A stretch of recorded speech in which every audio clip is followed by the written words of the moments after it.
Tired of dropping your phone or struggling to prop it up? Meet the PopSockets phone grip with expanding kickstand in black, your new must-have accessory.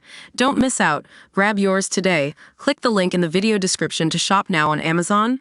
Labor humiliated, as Sentencing Council defies calls to bin two-tier justice plans.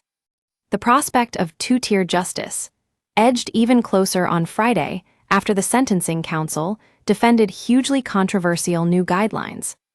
The guidance said pre-sentence reports, which are designed to tailor sentences most appropriate to an offender's history and background, should be prepared if a criminal is from an ethnic minority or transgender. Justice Secretary Shabana Mahmood urged the Quango to reverse the plans and threatened to abolish the Sentencing Council or restrict their powers if they refused. Shadow Justice Secretary Robert Jenrick also claimed the plans could cost taxpayers tens of millions. But the Sentencing Council on Friday defended the plans and rejected calls to change the guidelines, meaning they will come in on April 1.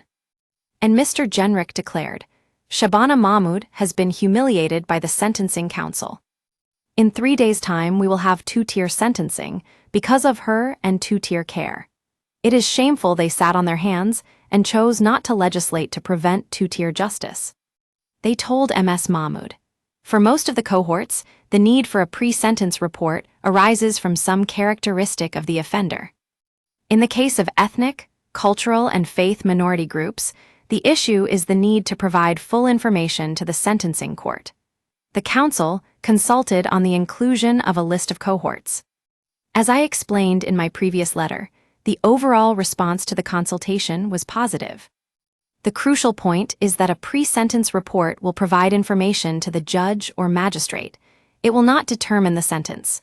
Rather, it will leave the judge or magistrate better informed about the offender. The new plans could mean white criminals are more likely to be jailed than ethnic minorities offenders. But the Sentencing Council told the Justice Secretary, as you say in your letter, there is a difference in sentencing outcomes for ethnic minorities. The Council agreed that any systemic issue relating to different ethnic groups will be a matter of policy. It is not for judges to introduce overarching policies to redress the imbalance. However, sentences are imposed by judges and magistrates. Any judge or magistrate required to sentence an offender must to do all that they can to avoid a difference in outcome based on ethnicity. The judge will be better equipped to do that if they have as much information as possible about the offender. We use your sign-up to provide content in ways you've consented to and to improve our understanding of you. This may include adverts from us and third parties based on our understanding. You can unsubscribe at any time. Read our privacy policy. The cohort of ethnic, cultural, and faith minority groups may be a cohort about which judges and magistrates are less well informed. In our view, providing the sentencing court with information about that cohort could not impinge on whatever policy might be introduced to deal with the underlying problem. Provision of a pre-sentence report in an individual case cannot have damaging consequences for wider policy making.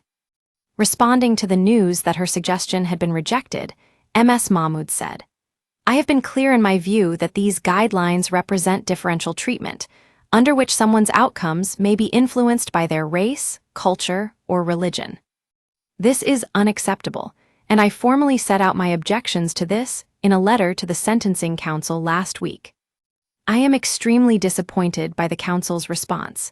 All options are on the table, and I will legislate if necessary. This is a breaking story, more to follow.